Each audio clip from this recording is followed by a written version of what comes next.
آزاد ازل ہے لئی قاف کا سیدہ فاطمہ.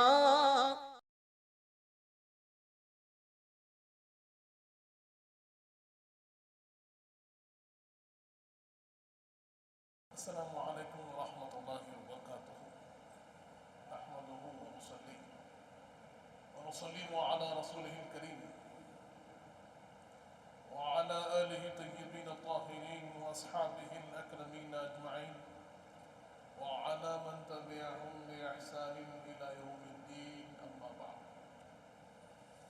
وقال تعالى في شأن حبيبه الكريم: إن الله وملائكته يصلون على النبي يا أيها الذين آمنوا صلوا عليه وسلموا تسليما. اللهم صل على سيدنا محمد وعلى آل سيدنا مولانا محمد وبارك وسلم. برادران عزیز،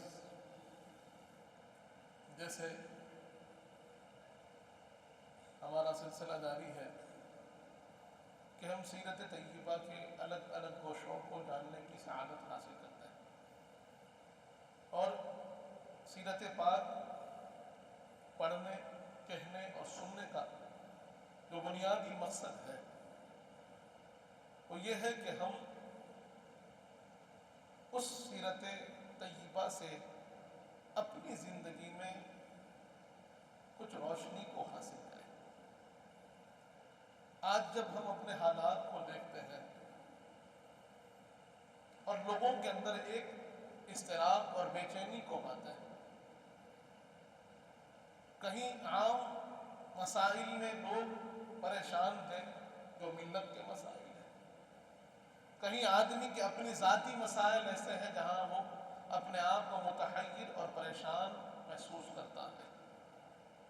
ان تمام چیزوں میں ہر ایک مرحلے میں ہر ایک مسئلے کے لیے حضور پاک صلی اللہ علیہ وآلہ وسلم کی ذات گرامی ہمارے لیے نمونِ حیات ہے، مشعل راہ ہے. آپ نے ہمارے لیے راستہ فراہم کیا ہوا ہے. کرنا کیا ہے؟ کرنا یہ ہے کہ ہمیں اپنا تعلق اپنے آقا سے مضبوط کرنا ہے. برادران عزیز، ہو یہ رہا ہے بہت سے لوگ عبادات میں لگے ہوئے ہیں، لیکن عبادات کا مقصد ان سے فوت ہو رہا ہے. بہت سے لوگ ایسے ہیں جو عبادات کے سلیقہ کو جانتے ہیں، طریقہ جانتے ہیں، کوشش کرتے ہیں، لیکن معاملات میں پریشان ہیں. کچھ ایسے حضرات نظر آتے ہیں جو معاشرتی تعلقات میں پریشان ہیں.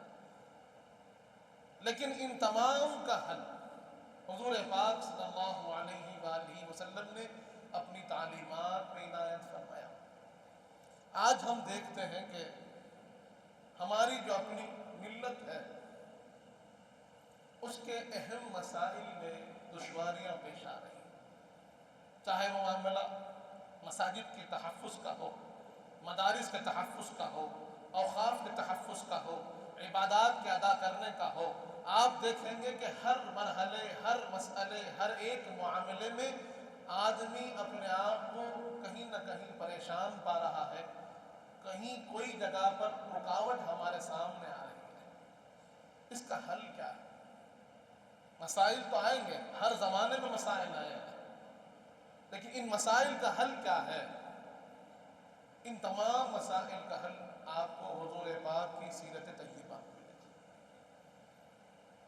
دقتیں، مرحلے وہاں بھی گزرے ہیں، اور اتنے پریشانیاں، اتنے مسائل آئے ہیں کہ جب ان مسائل پر ہم نظر ڈالتے ہیں تو ہمارا مسئلہ بالکل چھوٹا نظر آتا ہے، بالکل کم تر نظر آتا ہے. اس سے بہت بڑے مسائل کو حضور پاک نے بڑی آسانی سے حل کر دیا. آج اگر ہم حل نہیں کر پا رہے ہیں، ہمارے بزرگوں نے بھی اس سے بڑے مسائل کو حل کیا ہے، ہمارے اکابر نے اس سے بڑے مراحل کو طے کیا ہے اور اس پر قائم و دائم رہے، اپنے دین کو حفاظت کے ساتھ ہم تک پہنچایا ہے. یہ کب ہوا؟ یہ کیسے ہوا؟ کیونکہ ان مسائل اور مراحل میں ان کا تعلق اپنے آقا سے مضبوط رہا. ان کی نگاہ دنیا داروں پر نہ گئی، ان کی نگاہ دنیا کی طاقتوں پہ نہ گئی، ان کی نگاہ ہمیشہ مدینے کے سرکار کی طرف گئی. جب بھی پریشان ہوئے نگاہ اٹھی تو سیرت طیبہ کی طرف اٹھی، حضور پاک کے اسوہ حسنہ کی طرف اٹھی، حضور پاک کے اعلیٰ کردار کی طرف اٹھی، حضور پاک کے تعلیمات کی طرف اٹھے. اور وہاں جب انہوں نے اپنے مرحلے کو، اپنے مسئلے کو حضور پاک کی بارگاہ میں پیش کیا، وہاں سے ان کو حل ملا، آسانی ملی، راستہ ملا. آج پریشانی یہ ہے کہ ہم اپنا مسئلہ، اپنا مرحلہ سرکار کی بارگاہ میں پیش نہیں کرتے. قرآن فرما رہا ہے وَلَوْ أَنَّهُمْ إِذْ ظَلَمُوا أَنفُسَهُمْ جَاءُوكَ. اے حبیب اگر لوگ اپنی جانوں پر ظلم کر لیے، لوگ اب پریشانیوں کا شکار ہو گئے، دشواریوں کا شکار ہو گئے، اپنی جانوں پر انہوں نے ظلم کر لیا ہے، ظلم سے پریشان ہے، کوئی راستہ ان کو نظر نہیں آتا، کوئی چھٹکارا ان کو نظر نہیں آتا، کوئی در ان کو نظر نہیں آتا جہاں سے ان کو راحت ملے گی، جاؤ کا وہ آپ کے پاس حاضر ہو گئے، آپ کے پاس حاضر ہو گئے. فاستغفر اللہ واستغفر لهم الرسول. اور اللہ سے آپ کے پاس آ کر، آپ کے دربار میں حاضر ہو کر اللہ سے مغفرت طلب کریں گے اور آپ ان کے لیے مغفرت طلب کریں گے. لوجد اللہ توابا رحیما. تو یقیناً وہ اللہ کو خوب توبہ قبول کرنے والا اور رحم کرنے والا پائیں گے. برادران عزیز، اللہ ہم کو راستہ دکھا رہا ہے.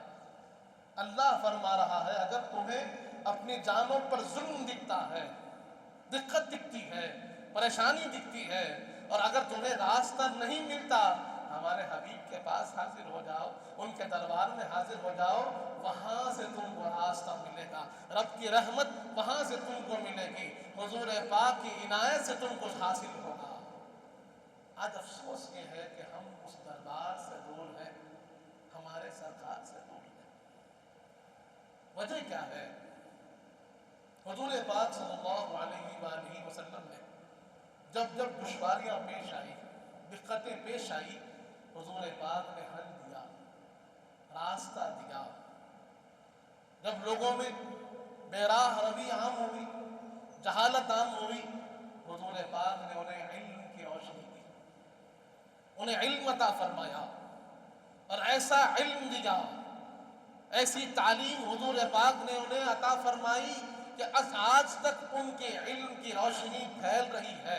صحابہ اکرام کی مثالیں، ان کے فرامین، ان کے فیصلے آج تک لوگوں تک پہنچ رہے ہیں. جب بھی اعتدال کی بات ہوتی ہے، عدل کی بات ہوتی ہے، انصاف کی بات ہوتی ہے، تو حضرت عمر فاروق رضی اللہ عنہ کا نام ہمارے سامنے آتا ہے. یہ عدل کی تعلیم کہاں سے ملی؟ حضور پاک کے دربار سے ملی.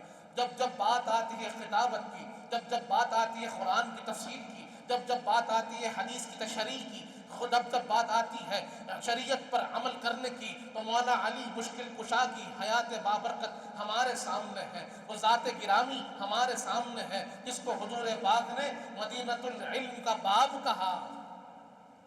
وہ علم کی روشنی جو آج پھیل رہی ہے، وہ قرآن کی تفسیر جو آج ہم پڑھ رہے ہیں، وہ قرآن کے اعراب جن کے صدقے میں لگائے گئے، وہ علم کہاں سے ملا؟ وہ حضور پاک کے دربار سے ملا. سخاوت، لوگوں کو کھلانا پلانا، لوگوں پہ خرچ کرنا، غریبوں کی مدد کرنا، حضرت عثمان غنی رضی اللہ عنہ کا ایک ایسا اسوہ رہا کہ جس کی آج لوگ مثال دیتے ہیں. آج بھی ان کی قائم کردہ وقف کی جائیدادیں مقرر ہیں، آج بھی وہ کام چل رہا ہے. یہ تعلیم کہاں سے ملی؟ یہ سخاوت کہاں سے ملی؟ لوگوں کا خیال کرنا، لوگوں پر خرچ کرنا کس نے سکھایا؟ حضور پاک نے سکھایا. برادران عزیز، حضور پاک کے تعلیم یافتہ آج بھی چمک رہے ہیں، ستاروں کے مانند نظر آ رہے ہیں. ہم دیکھتے ہیں قربانی کی بات آتی ہے تو میدان کربلا ہمارے سامنے ہوتا ہے. یہ تعلیم کہاں سے ملی؟ اسلام کے لیے قربانی دینا کس نے سکھایا ہے؟ حضور پاک نے سکھایا ہے.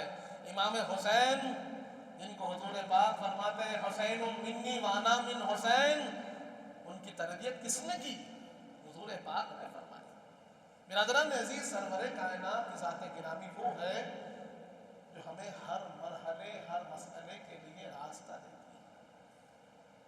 ہمیں کیا کرنا ہے؟ ہماری ذمہ داری کیا ہے؟ ہماری ذمہ داری ہے اپنے آپ کو حضور پاک سے جوڑنا۔ حضور پاک کے تعلیمات میں بنیادی تعلیم ہے علم، علم کا حصول۔ لوگوں کو یہ خیال ہو رہا ہے کہ یہ جو دنیاوی تعلیم ہم پڑھتے ہیں، دنیاوی ڈگریز ہم حاصل کر رہے ہیں، کوئی انجینئر بن رہا ہے، کوئی ڈاکٹر بن رہا ہے، کوئی اپنے آپ کو master in bachelor of accounts بنا رہا ہے، MBA بولیے، MCA بولیے، آج تو بہت سی ڈگریز الگ الگ جو ہے جانرز میں شروع ہو گئے ہیں۔ لیکن کیا کوئی ایک کتاب، کوئی ایک ایسی سائنس کی کتاب ہے، ڈاکٹری کی کوئی ایسی کتاب ہے جو اس بات کا دعویٰ کرتی ہے کہ اس میں جو کچھ لکھا ہے سچ ہے، اس میں کوئی شک و شبہ نہیں ہو سکتا؟ کوئی ایک کتاب ایسی ہے جو یہ اعلان کرے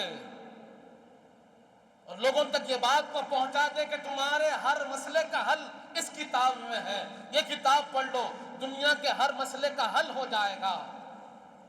کوئی کتاب بتا سکتے ہیں؟ کوئی ایسا فارمولا ہے، کوئی ایسی تھیوری ہے، کوئی ایسی تحقیق ہے جو کہہ سکے کہ بھائی اس کے بعد کسی اور چیز کی ضرورت نہیں، اس کو پکڑ لو، اس کو پڑھ لو، اس کو یاد کر لو، اس کے بعد تمہارے لیے کوئی اور چیز کی ضرورت نہیں ہے؟ نہیں ہے۔ ہر تھیوری جو پہلے تھی وہ بعد میں ڈکلائن کی گئی، اس کے بعد میں الگ سی تحقیق آئی، الگ سی تھیوری آئی، الگ سا فارمولا آیا اور اس کو چینج کر دیا گیا۔ ہر کانسٹیٹیوشن جو بنایا گیا، ہر لا جو بنایا گیا، اس میں امینڈمنٹ ہوا، قانون بدلتے گئے حالات کے لحاظ سے۔ لیکن جب آپ تاریخ اٹھا کر دیکھتے ہیں تو ایک ہی کتاب نظر آتی ہے، اس کو اللہ کہتا ہے ذالک الکتاب لا ریب فیہ، یہ وہ کتاب ہے کہ جس میں کوئی شک و شبہ نہیں، اس کے اندر اللہ نے ہر رطب و یابس کو رکھ دیا ہے، ہر تر چیز کا ذکر بھی اسی میں ہے، ہر سوکھی چیز کا ذکر بھی اسی میں ہے، ہر مسئلے کا حل بھی اسی میں ہے، ہر ایک پریشانی کا راستہ بھی اسی میں ہے۔ اللہ نے فرما دیا ہم نے اس کتاب میں شفا بھی رکھی ہے، ہم نے اس کتاب میں رہنمائی بھی رکھی ہے، ہم نے اس کتاب میں ہدایت بھی رکھی ہے، ہم نے اس کتاب میں انسانیت کے لیے کامیابی بھی رکھی ہے۔ وہ کتاب قرآن ہے جو آپ کو بار بار اعلان کر کر کہہ رہی ہے کہ اس کے بعد کوئی اور کتاب آنے والی نہیں، اور یہ کتاب کو پکڑ لو تو کسی اور کتاب کی ضرورت نہیں۔ لیکن افسوس اس بات کا ہے کہ جو کتاب آپ کو کامیابی کی گواہی دیتی ہے، کامیابی کا یقین دیتی ہے، جو کتاب آپ کو شفا کے لیے دعوت دیتی ہے، جو کتاب اعلان کرتی ہے کہ میرے اندر جتنے مسائل ہیں، جو بات میں کہہ رہا ہوں، اس میں کسی کو کوئی شک ہو ہی نہیں سکتا، ہم اس کتاب کو چھوڑے ہوئے ہیں، ہم اپنے دستور کو چھوڑے ہوئے ہیں، ہم قرآن مجید کو چھوڑے ہوئے ہیں۔ حضور پاک نے ہمیں اللہ کا پیغام دیا، قرآن دیا، احکام دیے، ہم اس کو چھوڑ کر آج کہتے ہیں کہ ہم پریشان ہیں۔ پریشان کیوں ہے وہ دیکھیے نا، کہ جو کامیابی کا ذریعہ تھا، ہدایت کا ذریعہ تھا، شفا کا ذریعہ تھا، مسئلے کے حل کا ذریعہ تھا، وہ قرآن کو ہم نے چھوڑ دیا۔ وہ قرآن کو پکڑ لیجیے، حضور پاک فرماتے ہیں انی تارکم فیکم الثقلین، تمہارے درمیان میں دو بھاری چیزیں چھوڑے جا رہا ہوں، ما ان تمسکتم لن تضلوا ابدا، کہ اگر تم ان کو تھام لوگے کبھی گمراہ نہیں ہوگے، کبھی بیراہ روی کا شکار نہیں ہوگے، کبھی تم سے غلطی نہیں ہوگی، کبھی تم غلط راستے پہ نہیں جاؤ گے۔ دو چیزیں کیا ہیں؟ صحیح مسلم کی حدیث ہے، دو چیزیں کیا ہیں؟ حضور پاک نے فرمایا کتاب اللہ، اللہ کی کتاب، حبل ممدود بین السماء والارض، ایک رسی ہے جو زمین سے آسمان تک جڑی ہوئی ہے، دراز ہے، اس کو پکڑ لو۔ دوسرا فرمایا اہل بیتی عترتی، میری اہل بیت، میری عترت، میرے گھر والے، ان کو تھام لو، ان کی محبت، ان کی ادا، ان کی زندگی تمہیں قرآن پہ چلنا سکھائے گی، اور قرآن وہ ہے جو اللہ کا کلام ہے جو تمہیں رہنمائی اور ہدایت کا سامان دے گی، نجات کا سامان دے گی، شفا کا سامان دے گی، مسائل کا حل دے گی۔ برادران عزیز، افسوس اس بات کا ہے کہ ہم نے قرآن کو بھی چھوڑ دیا، ہم نے سرور کائنات کے تعلیمات کو بھی چھوڑ دیا، ہم نے حضور پاک کے اہل بیت اطہار کو بھی چھوڑ دیا۔ کیا ہم سے ایسا نہیں ہو رہا ہے؟ آج ہم اپنے آپ سے سوال کریں کہ جب ہمیں کوئی مسئلہ پیش آتا ہے، تکلیف پیش آتی ہے، کوئی مرحلہ ایسا ہوتا ہے جہاں پر ہمیں راستہ نہیں ملتا، تو کیا ہم پلٹ کر قرآن کی طرف جاتے ہیں، حدیث کی طرف جاتے ہیں، سیرت طیبہ کی طرف جاتے ہیں، وہاں جا کر ڈھونڈتے ہیں، اہل بیت اطہار کے اعلیٰ کردار میں ڈھونڈتے ہیں کہ ہمارا مسئلہ کیا ہے، انہوں نے کچھ راستہ دکھایا ہے؟ نہیں، ہم دنیا کے راستوں میں ڈھونڈتے ہیں، پھر پریشان ہوتے ہیں۔ برادران عزیز، تو ضروری کیا ہے کہ ہمارے مسائل کا حل قرآن میں ہے، ہمارے مسائل کا حل احادیث کریمہ میں ہے، ہمارے مسائل کا حل حضور پاک کی سیرت طیبہ میں ہے۔ ایک طرف حضور پاک نے اسی لیے علم کا حکم دیا، قرآن پڑھو، حدیث پڑھو، سیرت پڑھو، وہ چیزیں جن کا کوئی ڈینائل نہیں ہے، کوئی کاؤنٹر پارٹ نہیں ہے۔ لوگوں نے دنیا کی کوشش کی ہے لیکن کسی نے قرآن کا جواب نہیں لا سکا، کوئی ایک آیت کو جھٹلا نہیں پائے قرآن کی۔ اسی طرح ہم دیکھتے ہیں دوسری جو تعلیم حضور پاک نے ہمیں دی، جو ہمارے اندر آج مفقود ہے، وہ ہے اتحاد، ایک دوسرے سے خیال، ایک دوسرے پر رحم، ایک دوسرے سے محبت، ایک دوسرے سے تعلق، ایک دوسرے کے لیے تکلیف کو برداشت کرنا۔ ہمارے پاس یہ رہا ہی نہیں، نہ اتحاد رہا، نہ ایثار رہا، نہ قربانی رہی، نہ صبر رہا۔ ہم نے سیرت طیبہ میں پڑھا، ہجرت کا جو واقعہ بڑا مشہور ہے، اس واقعے میں بڑے بڑے ہمارے لیے سبق ہیں، بڑے درس ہے اس واقعے میں۔ جب صحابہ اکرام مکہ مکرمہ کو چھوڑ کر مدینہ منورہ تشریف لے گئے، ذرا سوچئے، ذرا یہاں پر رک کر سوچنے کی ضرورت ہے کہ گھر چھوڑ دیا، رشتہ دار چھوڑ دیے، مال و متاع چھوڑ دیا، سب کچھ چھوڑ کر نکل گئے حضور پاک کے پیچھے۔ ایسا کیا تھا، کیا جذبہ ہے؟ قرآن کہتا ہے قُلْ إِنْ كَانَ آبَاؤُكُمْ وَأَبْنَاؤُكُمْ وَإِخْوَانُكُمْ وَأَزْوَاجُكُمْ وَعَشِيرَتُكُمْ وَأَمْوَالٌ اقْتَرَفْتُمُوهَا وَتِجَارَةٌ تَخْشَوْنَ كَسَادَهَا وَمَسَاكِنُ تَرْضَوْنَهَا أَحَبَّ إِلَيْكُم مِّنَ اللَّهِ وَرَسُولِهِ وَجِهَادٍ فِي سَبِيلِهِ فَتَرَبَّصُوا۔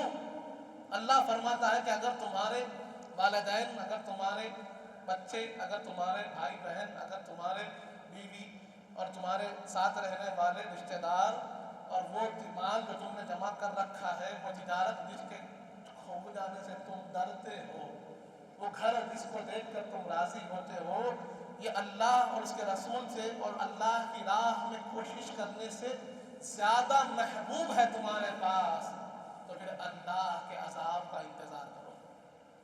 آج دیکھ لیجئے وہاں صحابہ اکرام کا کردار دیکھیے کہ جب اللہ کا حکم آیا، رسول پاک کا حکم آیا، تو انہوں نے گھر بھی چھوڑ دیا، رشتہ دار بھی چھوڑ دیے، اقارب بھی چھوڑ دیے، اولاد بھی چھوڑ دی، میاں بیوی ایک دوسرے سے الگ ہو گئے، سب کچھ چھوڑ کر انہوں نے گواہی دی، اپنے عمل سے بتا دیا کہ ہم اللہ کے حکم پر اپنے آپ کو بھی قربان کرتے ہیں، اپنی اولاد کو بھی چھوڑ دیتے ہیں، اپنے والدین کو بھی چھوڑ دیتے ہیں، گھر ہو، مال ہو، سب کچھ اللہ کے حکم پر ہم چھوڑنے کو تیار ہے۔ اور انہوں نے مکے میں سب کچھ چھوڑ کر حضور پاک کے پیچھے پیچھے مدینے کو چلے گئے، ہجرت کر لی۔ وہاں دیکھیے ان کو انصار کہا گیا، وہ انصار صحابہ، حضور پاک نے کہا اے انصار صحابہ آ جاؤ، اے مہاجر صحابہ آ جاؤ، اور کہا کہ تمہارے بھائی، ایک مہاجر صحابی، ایک انصار صحابی کے بھائی، ایک مہاجر صحابی، ایک انصار صحابی کے بھائی، یہ اخوت حضور پاک نے قائم فرمائی، ایک دوسرے کو بھائی بھائی بنا دیا۔ تو ایسا نہیں تھا کہ آج ہم زبان سے بھائی کہتے ہیں، اس کے بعد وہی بھائی کے مال پر ہماری نظر ہوتی ہے، وہی بھائی کے اوپر وہی اس سے نفرت ہوتی ہے، اس سے حسد ہوتا ہے، اس سے دشمنی ہوتی ہے۔ ایسے نہیں، تعلیم وہاں پر دی جا رہی ہے۔ جب حضور پاک نے بھائی کہہ دیا تو انہوں نے ہاتھ پکڑ لیا، کہا میرے سرکار نے تمہیں بھائی کہا ہے، اب میرا گھر تمہارا گھر ہے، میرا مال ہے نا، یہ مال کے دو حصے، ایک حصہ تمہارا ایک حصہ میرا، یہ گھر ہے، گھر کے دو حصے، ایک گھر آدھا گھر تمہارا آدھا گھر میرا۔ بھائی ایسا ہوتا ہے، اتحاد ایسا ہوتا ہے، قربانی ایسی ہوتی ہے، خیالداری ایسی ہوتی ہے۔ ارے ان کی مثال قرآن دے رہا ہے، فرما رہا ہے کہ حضور پاک کے جو ساتھی ہے رحماء بینہم، ایک دوسرے پر رحم کرتے ہیں، ایک دوسرے سے محبت کرتے ہیں۔ ارے یہاں تک کہ کچھ صحابہ اکرام نے دیکھا کہ وہ اپنا گھر بار بیوی بچے چھوڑ کر آ گئے، تو ان کے پاس 2 بیویاں تھیں۔ انصار صحابی نے کہا کہ میں اپنی بیوی کو طلاق دیتا ہوں، تم میری ایک بیوی سے شادی کر دو۔ کہاں ہے ایسی مثال، کہاں ہے ایسی قربانی، کہاں ہے ایسی بھائی چارگی، کہاں ہے ایسا دوستی، کہاں ہے ایسا تعلق، کہاں ہے ایسی اپنے آپ کو جوڑنے کی صلاحیت ہے؟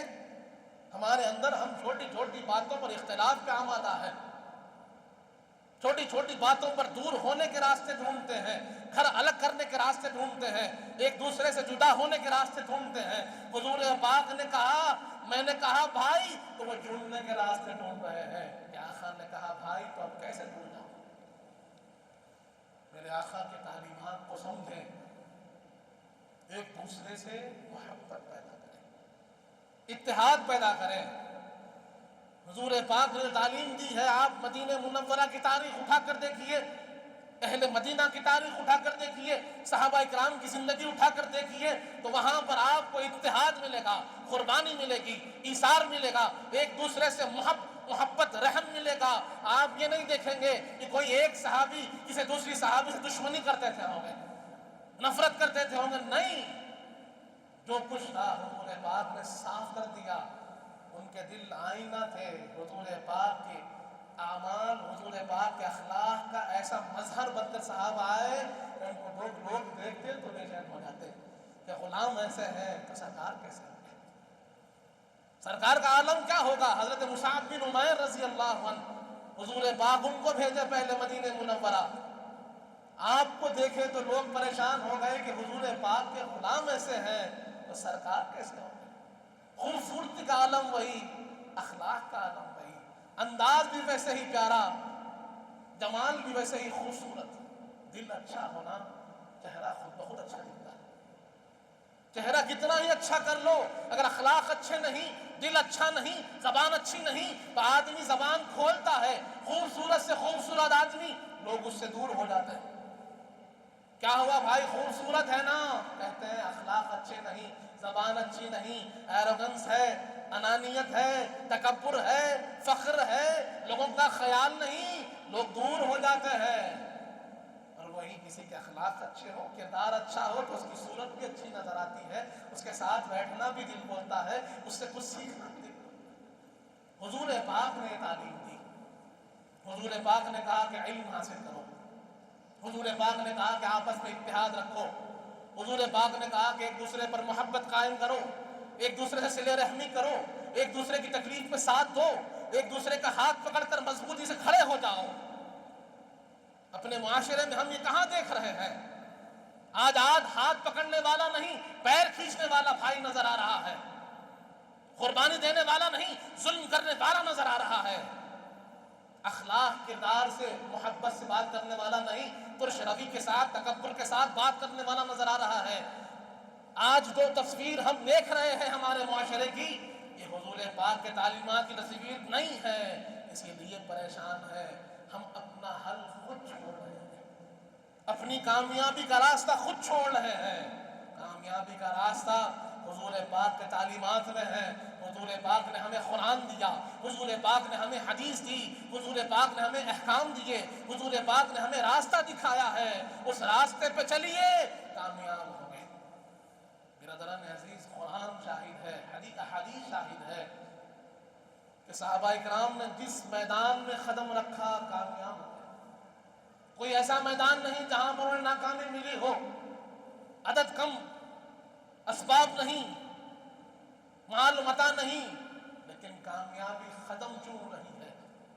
جہاں جا رہے ہیں فتح فتح فتح کر رہے ہیں۔ کیسے؟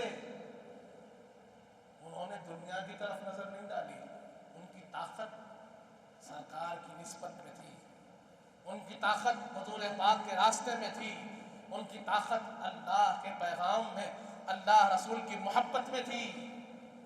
اسی لیے دیکھتے کیا ہے کہ بس جہاں جاتے ہیں، آپ سوچئے کہ جب مکہ مکرمہ سے نکلے تھے چند سو تھے، کچھ سال میں جب حضور پاک واپس لوٹے، فتح مکہ ہوا تو کس انداز میں 10,000 صحابہ کرام چلتے ہوئے آ رہے ہیں۔ ہر طاقت حضور پاک کے پاس ہے، لوگ بھی ہے، سامان بھی ہے، مقام و مرتبہ بھی ہے، سب کچھ ہے، لیکن کیا فرماتے ہیں؟ آج امن ہے سب کے لیے۔ جب طاقت آئی تو کچلا نہیں، دبایا نہیں، معاف کیا، دل سے لگا لیا۔ دشمن آ کر بیٹھے میرا کیا ہوگا، میں سردار تھا، فرما دیا کہ جھنڈا لگا دو، ان کے گھر میں جو جائے گا اس کے لیے بھی امن ہے۔ ارے اپنوں کا تو اپنوں کا، غیروں کا خیال رکھا حضور پاک نے، انہیں مخاط دے کر بازو بٹھایا۔ جو زندگی بھر حضور پاک کی جان کا دشمن تھا، اسے پلا کر بازو بٹھا دیا، پانی پلا دیا، جھنڈا دے کر کہا جاؤ تو بھی سردار ہے، جا کام کر سکتا ہے۔ یہ وہی آقا کر سکتے ہیں یا ان کے غلام کر سکتے ہیں۔ برادران عزیز، ہم کہاں جا رہے ہیں؟ کس کے راستے کو چھوڑ کر کہاں بھاگ رہے ہیں؟ ہمارے پاس کامیابی کا راستہ ہے، ہمارے پاس کامیابی کی کتاب ہے، ہمارے پاس کامیابی کا ہر ایک فیصلہ، ہر ایک مرحلہ ہمارے پاس ہے۔ بس ہمیں اس کو پکڑنا ہے، اس پر چلنا ہے، یقین کے ساتھ کہ یہی کامیابی کا راستہ ہے۔ یہی معروضہ ہے آج سب سے، اپنے اندر اتحاد کو پیدا کیجیے، اپنی ذمہ داری کو سمجھیے۔ صرف خود کو دیکھنا یہ ذمہ داری نہیں، اپنے اطراف، اپنے اکناف، ہر ایک کا خیال رکھنا یہ ذمہ داری ہے۔ ایک مومن کی شان یہ ہے کہ اس کی خوشبو سے اس کا گھر بھی مہکتا ہے، پڑوسی کا گھر بھی مہکتا ہے۔ اس کے ہاتھ سے کسی کو تکلیف نہیں ہوتی، اس کی زبان سے کسی کو تکلیف نہیں ہوتی، کیونکہ وہ جانتا ہے کہ حضور پاک نے ہمیشہ رحم کرنا سکھایا ہے۔ اس چیز کو اگر اپنائیں تو پھر امت میں ایک انقلاب آئے گا، ایک تبدیلی آئے گی، خرابی دور ہوگی، اچھائی عام ہوگی۔ یہی مقصد ہے ہمارا کہ اچھائی عام ہو، اچھائی کو لوگ پہچانے، ہماری پہچان اچھائی سے ہو، برائی سے نہیں۔ برادران عزیز، تو ہمیں اس کے لیے پڑھنے کی ضرورت ہے۔ سیرت طیبہ کو پڑھیے، حضور پاک کے اخلاق و اطوار کو پڑھیے۔ اللہ تعالیٰ سے دعا ہے مالک، جب تک زندہ رکھ، سلام پر رکھ، موت کی ایمان پر دے، وقت نزا حضور پاک صلی اللہ علیہ وسلم کا دیدار نصیب فرما مالک۔ میں نیک اور صالح متقیوں پرہیزگار بنا، ہمارے گناہوں کو معاف فرما، ہمارے گناہوں کو نیکیوں سے تبدیل کر دے مالک۔ ہمیں جو پریشان حال ہیں ان کی پریشانیوں کو دور فرما، ہم میں جو بیمار ہیں انہیں شفاء کاملہ عطا فرما، ہم میں جو مقروض ہے ان کے قرضوں کو عطا فرما۔ جو کچھ کہے ہیں، جو کچھ سنے ہیں، اس پر عمل کرنے کی توفیق عطا فرما۔ حضور پاک صلی اللہ علیہ وآلہ وسلم کا سچا غلام و امتی بنا مالک، اہل بیت اطہار کا سچا غلام بنا، صحابہ کرام کا چاہنے والا بنا، اولیاء اللہ کا چاہنے والا بنا، ان کے بتائے ہوئے راستے پر چلنے کی توفیق عطا فرما۔ پپا کی طبیعت خراب، اللہ ہمارے بھائی کے والد کی صحت کو تندرست کر دے، ان کی ہر تکلیف، ہر پریشانی کو دور فرما دے۔ وصلی اللہ تعالی علی خیر خلقہ سیدنا محمد وعلی آلہ وصحبہ وسلم، والحمد للہ رب آپ کا